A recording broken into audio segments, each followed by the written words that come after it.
GTV செய்திகள். ஜிடிவியின் இந்நிகழ்ச்சிக்கு பிரதான அனுசரணை வழங்குகிறார்கள் YYR குரூப் ஆஃப் கம்பெனி.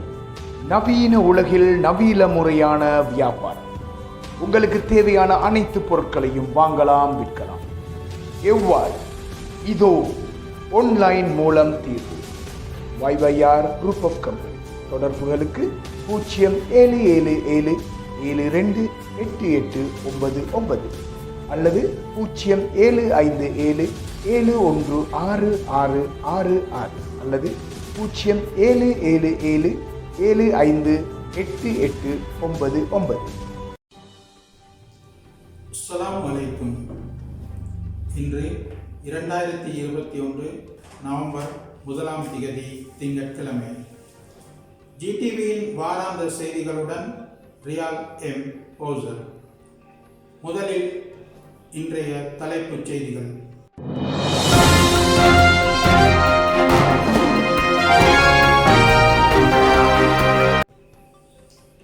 கல்கின்னி நலன்புரி சங்கத்தின் ஜமாலியா முஸ்லிம் மகா வித்தியாலயத்துக்கான காணி அன்பளிப்பு விழா நிகழ்வுகள்.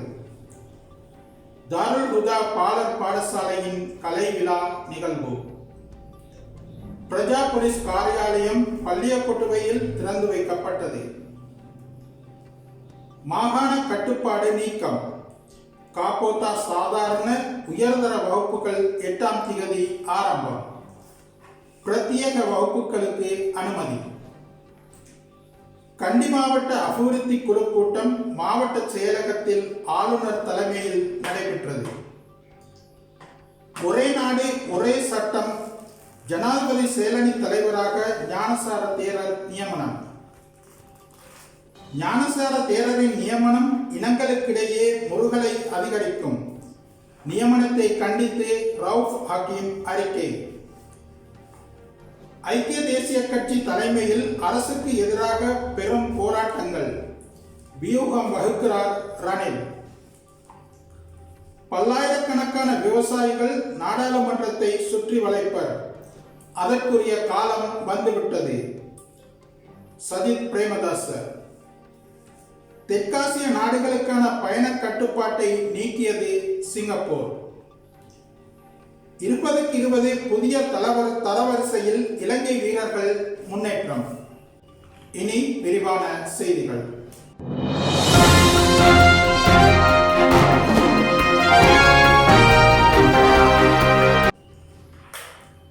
கல்கின்னி நலன்புரி சங்கம் GWA கல்கின்னை பகுதியிலும் அதன் சுற்று வட்டாரத்திலும் கடந்த 2004ஆம் ஆண்டு முதல் சுமார் 17 வருடங்களாக ஊரின் அபிவிருத்தியிலும் ஊர் மக்களின் நலன்களுக்காகவும் மற்றும் பாடசாலை மாணவர்களின் கல்வி முன்னேற்றத்திற்காக மேலதிக வகுப்புகள், கருத்தரங்குகள் மற்றும் அவர்களுக்கு தேவையான உதவிகள், பள்ளிவாசல்கள், அங்கும்புற வைத்தியசாலைக்கு தேவையான உதவிகளையும் செய்து வருகின்றனர்.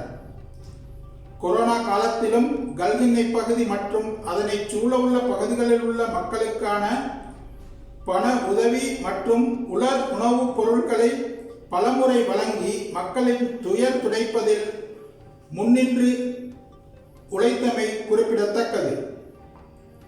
அந்த வகையில் வடகொல்லாதினிய ஜமாலியா முஸ்லிம் மகா வித்தியாலயத்தின் தொழில்நுட்ப கட்டிடத்திற்கான காணியை சுமார் 24 லட்சம் ரூபாய் செலவில் பெற்றுக் கொடுக்கும் வைபவம் நேற்று 31ஆம் தேதி ஞாயிற்றுக்கிழமை ஜமாலியா முஸ்லிம் மகா வித்தியாலயத்தில் அதிபர் ஜனாப் AAM இக்ரம் தலைமையில் நடைபெற்றது.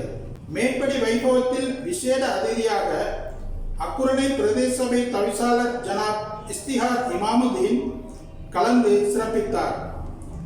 GWAயின் முன்னாள் தலைவர் ஜனாப் தாரிக், தற்போதைய தலைவர் ஜனாப் அனஸ் ஆசிரியர் ஆகியோருடன் மேற்படி வைபவத்தில் பூஜாப்பீடிய பிரதேச சபை உபதலைவர் ஜனாப் ALM ரசான் மற்றும் உறுப்பினர்களான ஜனாப் SM கலீல், ஜனாப் உவைஸ் ரசான், கல்கின்னை ஜமியத்துல் உலமா கிளை தலைவர் ஷேக் MSM ரசான் மௌலவி, அல்ஹாஜ் ALM ரியாஸ், அல்ஹாஜ் MSM நஜீம் உட்பட மற்றும் பல பிரமுகர்கள் கலந்து சிறப்பித்தனர்.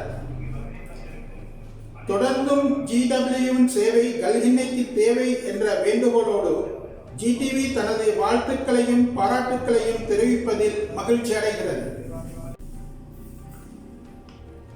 கல்ஹின்னை தாருல் ஹுதா பாலர் பாடசாலையின் வருடாந்த விளையாட்டுப் போட்டி, கலைவிழா மற்றும் சிறுவர் தின நிகழ்வுகள் கடந்த 30ஆம் திகதி தாருல் ஹுதா பாலர் பாடசாலையின் சுகாதார வழிகாட்டுதல்களுடன் இடம்பெற்றது. அதிபர் ஜனாபா சிஃபா மலிக் தலைமையில் நடைபெற்ற மேற்படி நிகழ்வுகளில் பூஜாபிட்டிய பிரதேச சபை உறுப்பினர் ஜனாப் உவைஸ் ரசான் அவர்கள் பிரதான அதிதியாக கலந்து சிறப்பித்தார். மேற்படி நிகழ்வுகளை பிரபல ஊடகவியலாளரும் அறிவிப்பாளருமான ஜனாப் நிசார் எம் ஷரீப் அவர்கள் நெறிப்படுத்தியமை குறிப்பிடத்தக்கது.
போலீஸ் சேவையினை பொதுமக்களுக்கு இலகுபடுத்தும் நோக்கத்துடன் நாட்டிலுள்ள சுமார் 14,000க்கும் அதிகமான கிராம சேவகர் பிரிவுகளிலும் பிரஜா போலீஸ்கள் கிளை காரியாலயங்கள் ஆரம்பிக்கப்பட்டு போலீஸ் நிலையங்களுக்கு செல்லாமல் தமக்குரிய சேவைகளை மேற்படி பிரஜா போலீஸ் காரியாலயங்களில் காலை 8 மணி முதல் மாலை 5 மணி வரை பெற்றுக்கொள்ள முடியும்.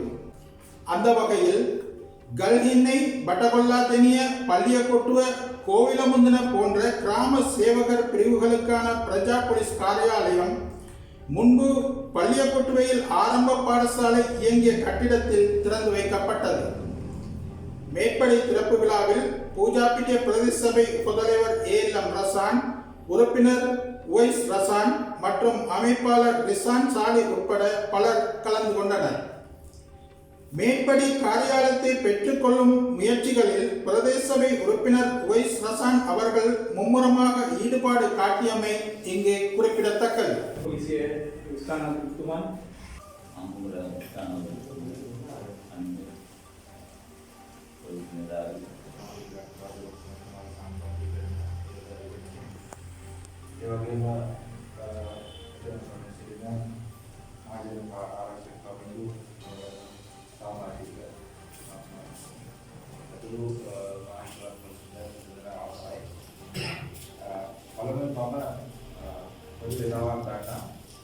මොකක්ද මේ අපේ මේ සම්පන්තය කියන එක දිනලා දෙන්න. අපේ පරිසරයේ ජයවර්ධන මහත්මයා කියන්නේ මම කරා.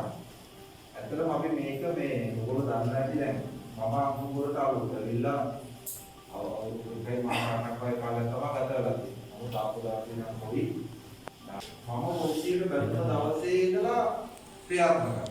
විවිධ නම් වලින් විවිධ අවස්ථාවලදී අපි ක්‍රියාත්මක වුණා. අපිට පිළිතුරු ආගත්තා මේ කාලවලට ගැලපෙන ආකාරයට රාජකාරී කටයුතු කරා. නමුත් මේ දැන් අදින ආරම්භ කරන වැඩසටහනේ විශේෂත්වයක් තියෙනවා. ඒක තමයි මේක දැන් ලංකාවේ වෙනම අමාත්‍යාංශයක් පිළිතුරන රාජ්‍ය අමාත්‍යවරයෙක් යටතේ ක්‍රියාත්මක කරන වැඩ පිළිවෙලක් තමයි යන්නේ. අපේ මේ අපේ මේ කෝණේ නැද්ද? කෝණේ වෙනවා. අපි හිතමු අපේ නිලධාරියෙක් තනියම ඉන්නවා. අපේ නිලධාරියට එනවා 5-6 දෙනෙක් ගහන්න. අපි උදාහරණයකට අපිට ඒක හොඳ මිනිහගේ සහාය ඕන වෙන්නේ නැද්ද? මොකද මේ නිලධාරිය අර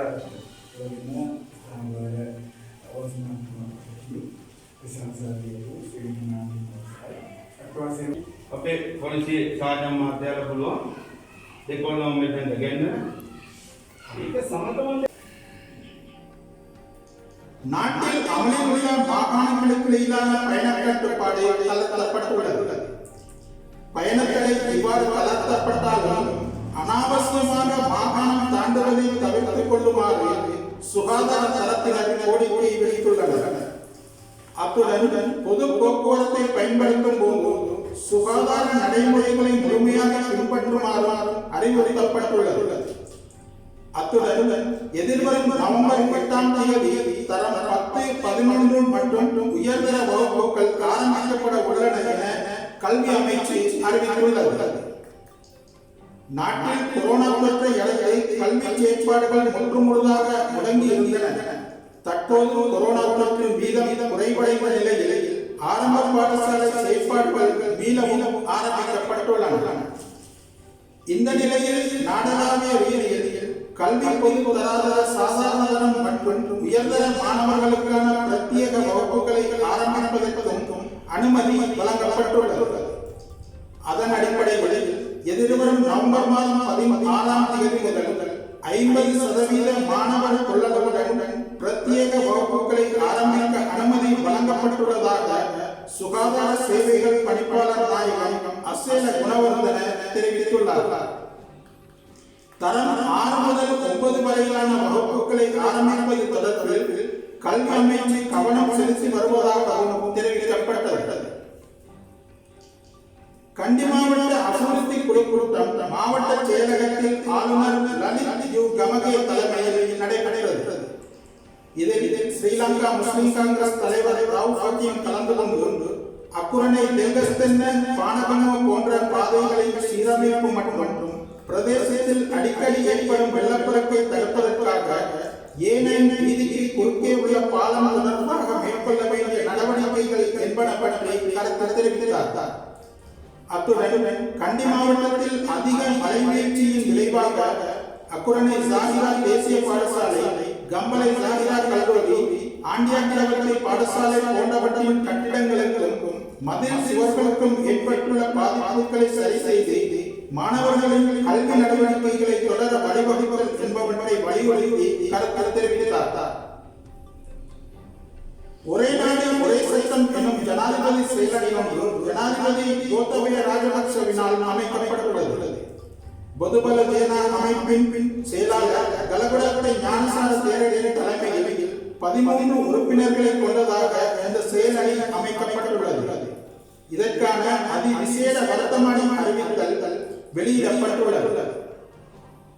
இந்த செயலணியில் 4 முஸ்லிம்களுக்கு இடம்பெற்றுள்ள போதும் தமிழர்கள் எவரும் இடம்பெறவில்லை. அரசியலமைப்பின் ஊடாக ஜனாதிபதிக்கு வழங்கப்பட்டுள்ள அதிகாரங்களுக்கு அமைய இந்த செயலணி அமைக்கப்பட்டுள்ளதாக வர்த்தமானியில் குறிப்பிடப்பட்டுள்ளது. இந்த செயலணியானது இலங்கையில் ஒரே நாடு ஒரே சட்டம் என்பதனை செயல்படுத்தல் தொடர்பாக ஆராய்ந்து அதற்காக சட்ட வரைவொன்றை தயாரித்தல், நீதி அமைச்சினால் இதுவரையில் இதற்குரியதாக தயாரிக்கப்பட்ட சட்ட வரைவுகள் மற்றும் திருத்தங்களை ஆராய்ந்து அவற்றின் பொருத்தம் மற்றும் தகுந்த திருத்தங்கள் இருப்பின் அதற்காக முன்மொழிவுகளை சமர்ப்பித்தல் ஆகியவற்றை செய்யும். இதன்படி இவர்கள் மாதத்திற்கு ஒருமுறை ஜனாதிபதிக்கு அறிக்கைகளை சமர்ப்பிக்கவும் இறுதி அறிக்கையை 2022 பிப்ரவரி 28ஆம் தேதிக்கு முன்னர் சமர்ப்பிப்பதற்கும் நடவடிக்கை எடுப்பர் என்று வர்த்தமானியில் தெரிவிக்கப்பட்டுள்ளது.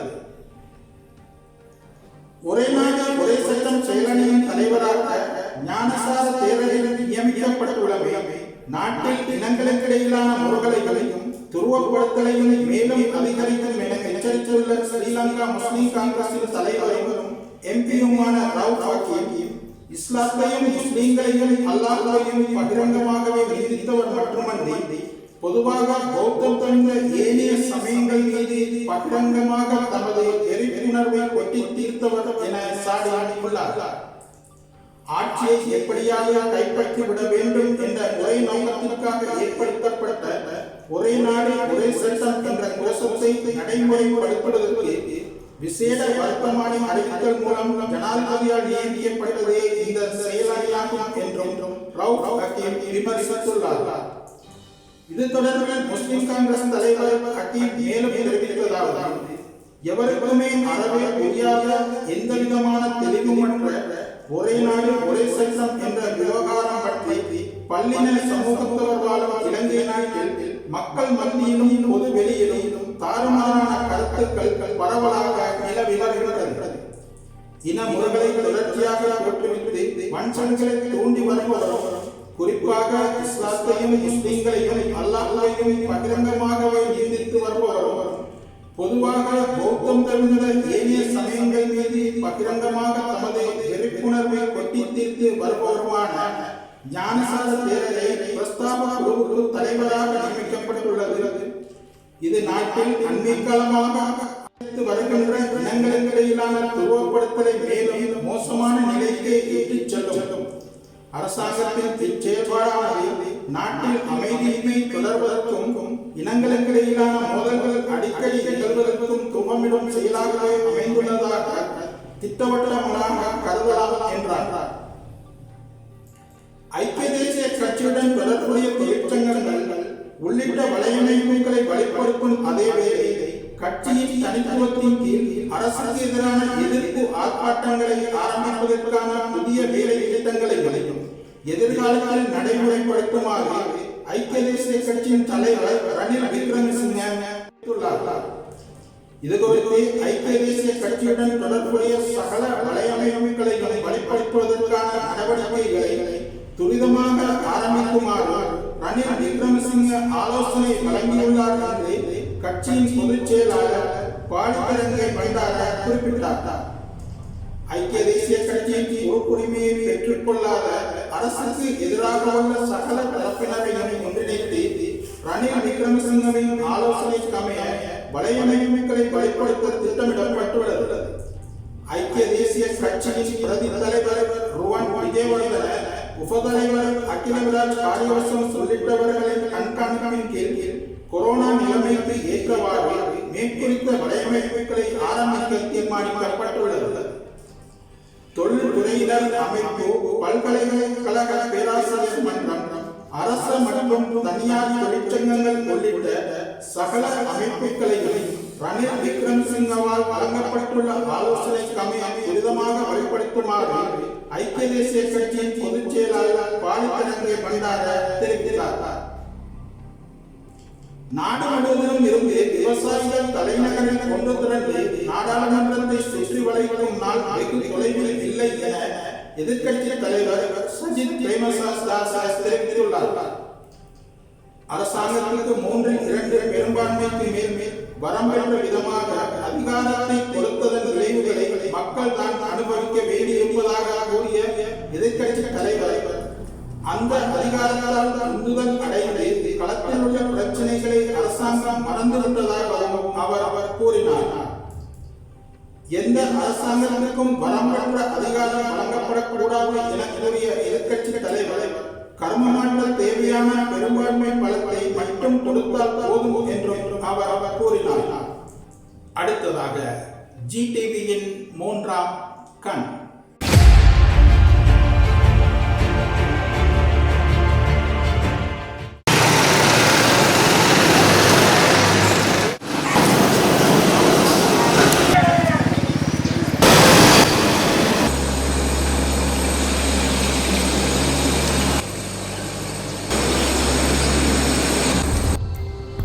கண்டி மாத்தளை பிரதான வீதியிலிருந்து அக்குருணை குறுகடை தீகல்ல பாதையே இது. சுமார் இப்பாதை 1 கிலோமீட்டர் வரை இவ்வாறான ஒரு தோற்றத்தையே காணப்படுகிறது. இந்த பாதையில் வாகனங்கள் மற்றும் மக்கள் செல்வதற்கு சிரமப்படுவதை நாம் அவதானித்தோம்.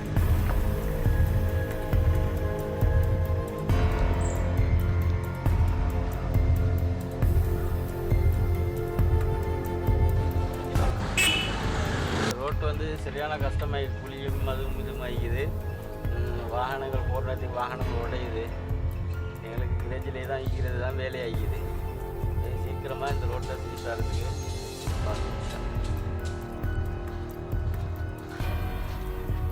இந்த என்னோட முன்னாள் ஏசிஎஸ் ஹமீத் அவருடைய மருமகன் அலி, அதாவது முஸ்லீம் கலாச்சார அமைச்சு தபால் வேறு வீட்டுக்கு முன்னால் போகிற ரோட் சுமார் இன்றைக்கு ஒரு 4.5 வருஷமாக வந்துச்சு. இதே நிலைமையில் தான் இருக்குது.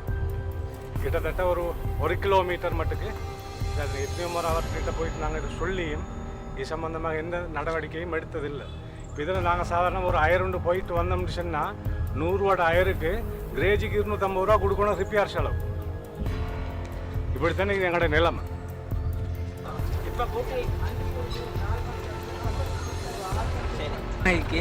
வார இந்த வாகனத்தில் வீட்டில் போகிறது ரொம்ப கஷ்டமாயிருக்கு. இதுக்குள்ள மினிஸ்டர்மார் வந்து பார்த்து இதுக்குள்ள ஒரு முடிவொன்று தந்தான் எல்லாம் நல்லா இருக்கும். පල්ලෑදීගල පාරවිල්ලා වරුදු ගානක් මං හිතන විදිහට වරුදු 15ක් විතර මේම තමයි තියෙන්නේ මේ පාර. පාරම බලවල් මේ එක වාහනයකට යන්න බෑ. ඊයේ සතියේ ගිහලා බයික් එකකුත් වෙටුණා. මේ අපේ එමතුමාලා හිටියා කවුරුත් මේක කරේ නැහැ. මේක අපි ගොඩාක් කනගාටු වෙනවා මේ පාර හින්දා මේක ඉක්මනින් මේ පාර හදලා දෙන්න කියලා අපි ආණ්ඩුවට කියනවා. அக்குர்ணை பிரதேச சபை தவிசாளரே, இது உங்கள் கவனத்திற்கு.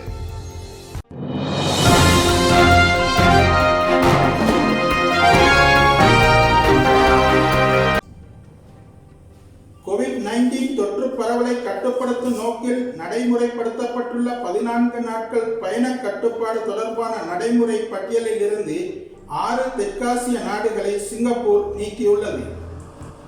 பங்களாதேஷ், இந்தியா, மியான்மர், நேபாளம், பாகிஸ்தான் மற்றும் இலங்கை ஆகிய நாடுகளே சிங்கப்பூரின் பயண கட்டுப்பாட்டு பட்டியலில் இருந்து இவ்வாறு நீக்கப்பட்டிருக்கின்றன. இதன்படி இந்த நாடுகளைச் சேர்ந்த அனைத்து பயணிகளும் சிங்கப்பூரில் பிரவேசிக்கவும் சிங்கப்பூர் வழியாக பயணங்களை மேற்கொள்ளவும் அனுமதிக்கப்படுவர் என்று சுகாதார அமைச்சு அறிவித்துள்ளது. COVID-19 தொற்றின் உலகளாவிய நிலவரத்திற்கு ஏற்ப சிங்கப்பூர் இத்தொற்றின் பரவுதலை கட்டுப்படுத்த விதித்துள்ள கட்டுப்பாடுகளில் தளர்வுகளை ஏற்படுத்தி வருகின்றது. அந்த வகையில் இந்தியா, இலங்கை உள்ளிட்ட 6 தெற்காசிய நாடுகளை அதன் பயண கட்டுப்பாடு பட்டியலில் இருந்து இவ்வாரம் முதல் நீக்குவதாக அமைச்சு குறிப்பிட்டுள்ளது.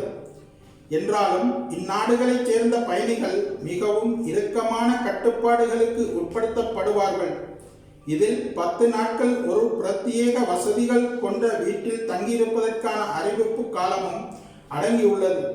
தெற்காசிய பிராந்தியத்தைச் சேர்ந்த இந்த நாடுகளின் COVID-19 தொற்று நிலைமை குறித்து மதிப்பாய்வு செய்து இந்நீக்கம் மேற்கொள்ளப்பட்டுள்ளதாக சுகாதார அமைச்சின் அறிக்கை ஒன்றில் தெரிவிக்கப்பட்டுள்ளது.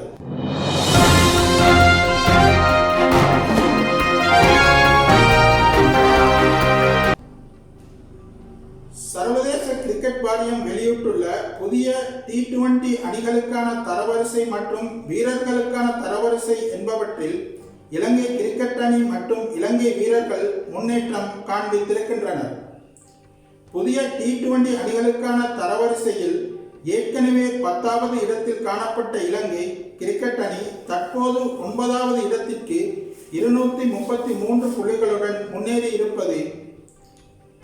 இதே நேரம் T20 அணிகள் தரவரிசையில் முதலாம் இடத்தில் இங்கிலாந்து கிரிக்கெட் அணி 278 புள்ளிகளுடனும் 2ஆம் 3ஆம் இடங்களில் முறையே இந்தியா மற்றும் பாகிஸ்தான் அணிகள் காணப்படுகின்றன.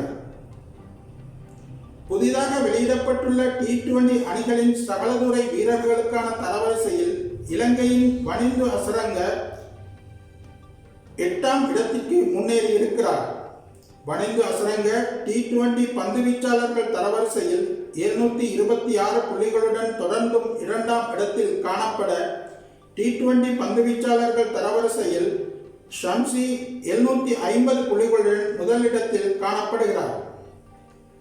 புதிய T20 துடுப்பாட்ட வீரர்கள் தரவரிசையினை நோக்கும்போது இங்கிலாந்தின் டேவிட் மலான் முதலிடத்தில் காணப்பட, பாகிஸ்தானின் பாபர் அசாம் 2ஆம் இடத்தில் காணப்படுகிறார்.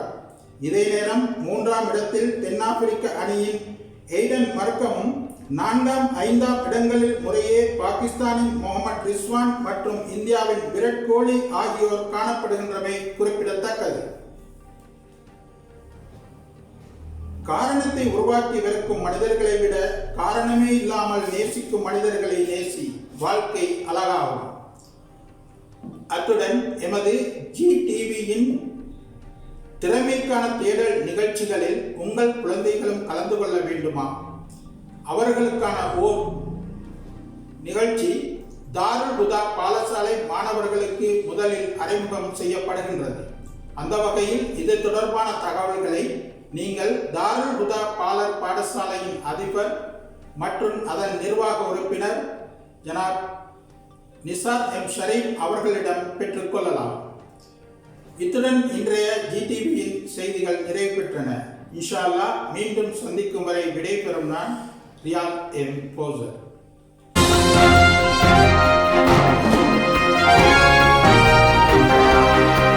ஜிடிவி செய்திகள்.